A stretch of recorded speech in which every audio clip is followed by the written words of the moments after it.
1971 பீகாருடைய தொகுதி எண்ணிக்கை மக்கள் தொகை அடிப்படையில் 40 லோக்சபா தொகுதி, தமிழ்நாட்டுக்கு 39 தொகுதி. இப்போ இந்த மக்கள் தொகையினுடைய லேட்டஸ்ட் கணக்கீட்டின்படி 27 வரப்போது 25 மக்கள் தொகையை அவர் சொல்கிறார். 25 மக்கள் தொகையை வச்சுட்டு பார்த்தா பீகாருக்கு 50 ஆகும், தமிழ்நாடு 29,000. இது 27 சென்சஸுக்கு போனால் மிக மோசமான நிலை ஏற்படும் அப்படின்றது இந்த பக்கம். அதுதான் டெவில் அண்ட் த டெட் சீன்னு சொல்கிறேன். இப்போது இந்த பக்கம்னாக்கா இப்படி ஒரு சிக்கல் இருக்குது, விட்டாக்கா 27 அப்படி போகும். இதை ஒரு 2/3 மெஜாரிட்டியில் வேறு ஒன்றை நிலைநாட்டுவதற்கான வாய்ப்பு நமக்கு இருக்குதா அப்படின்னா இல்லை. இப்போ முதல்ல ஒரு பாயிண்ட்டு, டீலிமிட்டேஷன் அப்படின்றதுல என்ன நடக்கும்.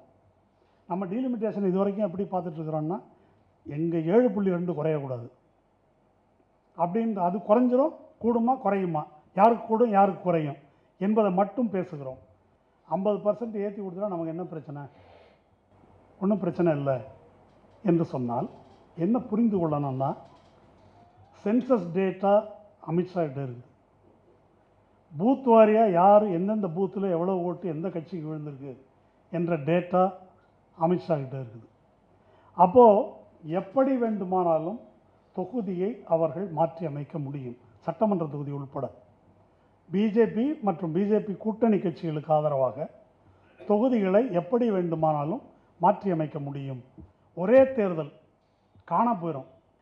இது ஏன் கட்சிகள் பயப்படுகிறார்கள் என்று சொன்னால், இப்போ தொகுதி எண்ணிக்கை கூடுது, இன்னும் கூடுதல் எம்பி எம்எல்ஏ கட்சிக்காரங்களுக்கு பூரா அது விருப்பமாக தான் இருக்கும், நிறைய பேருக்கு பதவி கிடைக்கும்ன்ட்டு. ஆனால் அஞ்சுவதற்கான காரணம் என்ன என்றால், மிக முக்கியமாக நிரந்தரமாக ஜெயிக்க முடியாது, தொகுதிகளை இப்படி மாற்றி அமைத்து விட முடியும் அப்படின்றது தான் இந்த ஜெரிமாண்டரிங்கோட பிரச்சனை. கடந்த 5 ஆண்டுகளில் இங்கே ஆட்சியில் இருந்த திராவிட முன்னேற்ற கழக அரசை விட ஒன்றிய அரசுக்கு எதிராக, பாசிசத்துக்கு எதிராக பேசிய வேறொரு மாநில அரசு ஏதாவது இருக்குதா? ஃபைட் பண்ணவங்க இருக்கிறாங்களா? அதான் இப்போ கேரளா காங்கிரஸ் அரசு பிஎம் ஸ்ரீயை ஒத்துக்கிட்டாங்க, பினராயி விஜயன் ஒத்துக்கிட்டாருன்னு பேசுனாங்க அப்போ விமர்சனம் பண்ணி. ஆமாம் நாங்கள் ஒத்துட்டு அப்புறமா திருத்தி விட்ரா பண்ணிட்டோம், இப்போ நீ ஒத்துக்கிட்ட சங்கின்னு சொல்லி இப்போ அவர் திட்டுறாரு, அதை ஒத்துக்கிட்டாங்க. இங்கே இப்போ இருக்கக்கூடிய இந்த அரசு பிஜேபியை எதிர்த்து, மோடி அரசை எதிர்த்து எதுவும் பேசுறதில்லை. அப்போ இதற்கு எதிராக ஃபைட் பண்ணவங்கள தானும் போய் கூட்டணியை உடைத்து, எல்லாமே எதற்காக, 2 மந்திரி பதவி நாங்கள் நாளைக்கு இங்கே வளரலான்றதுக்காக. இந்த வேலையை பீகாரில் செய்கிறாங்க, இந்த வேலையை ஹரியானாவில் செய்கிறாங்க, இந்த வேலையை இப்போ யூபியிலையும் செய்வாங்க.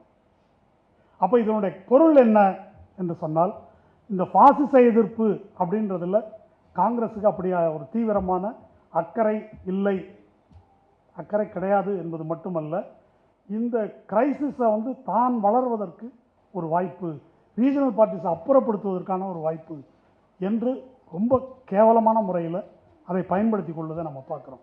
நம்மெல்லாம் முயல்தான் அப்படின்ற மாதிரி கூட மாநில கட்சிகளோடு சேர்ந்து ஓடியாருது, திடீர்னு நாய் அவதாரம் எடுத்து கழுத்தை கவுது.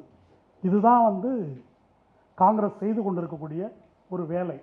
இது ஒரு விஷயம் நமக்கு தெரிஞ்சு போச்சு, மோடிக்கு 2/3 மெஜாரிட்டியை மேனிப்புலேட் பண்ண முடியும், ஆனால் சிம்பிள் மெஜாரிட்டியை கூட உருவாக்க முடியாத நிலையில்தான் எதிர்க்கட்சிகள் இருக்கின்றன. இதை வெறுமனே தேர்தல் அரசியல் வரம்புக்குள்ளே நின்று தேர்தல் அரசியல் கட்சிகள் மட்டும் பேசி இந்த பிரச்சனை தீரப்போவது இல்லை. இது மற்ற எல்லா பிரச்சனைகளையும் காட்டிலும் மிகப்பெரிய மக்கள் இயக்கமாக மாற்றப்பட வேண்டிய மிக முக்கியமான பிரச்சனை இது. அந்த முறையில் இது பேசப்படலை. மாறாக திரும்ப திமுகவை அடிக்கிறது எப்படி அப்படின்னா அதுக்கு ஒரு கூட்டம் தாவேக்கா நடத்தி அந்த கேவலமான வேலைக்கு காங்கிரஸ் ஸ்கிரிப்ட் எழுதி கொடுக்குது, பிரச்சனை என்னன்னு பேசாமல். அப்போ என்ன பிரச்சனை என்பதை மக்களிடம் கொண்டு போகாத வரை இது எப்படி தீரும்? மக்களுக்கு தெரியாது. எம்பிக்கும் எம்எல்ஏக்கும் கவுன்சிலருக்கும் வித்தியாசம் மக்களுக்கு தெரியாது. யாரை கேட்டாலும் குழாயில் தண்ணி வரல, ரோடு சரியில்லை, சாக்கடை அடைச்சிருக்கு. இது எம்பியிலேருந்து கவுன்சிலர் வரைக்கும் யார் வந்தாலும் அவங்களுக்கு சொல்ல தெரிந்த கம்ப்ளைண்ட் அதுதான். இப்போ நாடாளுமன்ற இருக்கைகளை 850 அதிகரிக்கணும். எதுக்கு அதிகரிக்கணும்? பாருங்கள், மக்கள் தொகை கூடி போச்சு. உங்கள் ஊரில் 10 லட்சத்துக்கு ஒரு எம்பி, எங்கள் ஊரில் 30 லட்சத்துக்கு ஒரு எம்பி. அதனால் மக்கள் பிரதிநிதி எப்படிங்க அது? மக்கள் பிரதிநிதி என்ன பண்ண போகிறாரு? எம்பி எம்பியோட வேலை என்ன? மக்களுக்கு அந்த டிஃபரன்ஸ் தெரியல. அந்த டிஃபரன்ஸை தெரிய வைப்பதற்கான முயற்சியிலும் அரசியல் கட்சிகள் ஈடுபடுவதில்லை. இப்போ நாடாளுமன்றத்தில் தமிழகத்தின் பிரதிநிதித்துவம் குறையப் போகிறது என்பது குறித்து தமிழர்கள் எவ்வளவு கவலைப்பட போகிறார்கள்? தமிழ் மக்கள் அவர்களுக்கு என்ன புரிய வைக்கப்பட்டிருக்கிறது?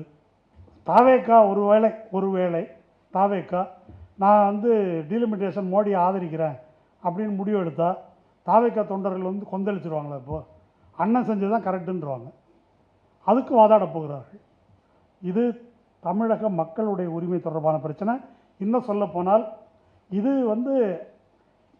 இந்து ராஷ்டிரம் கேட் கிராஸ் பண்ணி உள்ளே வருது. இப்போ டீலிமிட்டேஷன் வழியாக அதை தடுப்பது தொடர்பான பிரச்சனை. அது தமிழ்நாட்டு பிரச்சனை மட்டும் இல்லை. திமுகன்னு திரும்ப திரும்ப சொல்ல வேண்டி இருப்பதற்கான காரணம், அதற்கு வெளியே அதை பேசக்கூடியவர்களாக பொது உடைமை கட்சி கூட இல்லை என்பதுதான் பெரிய துயரம்.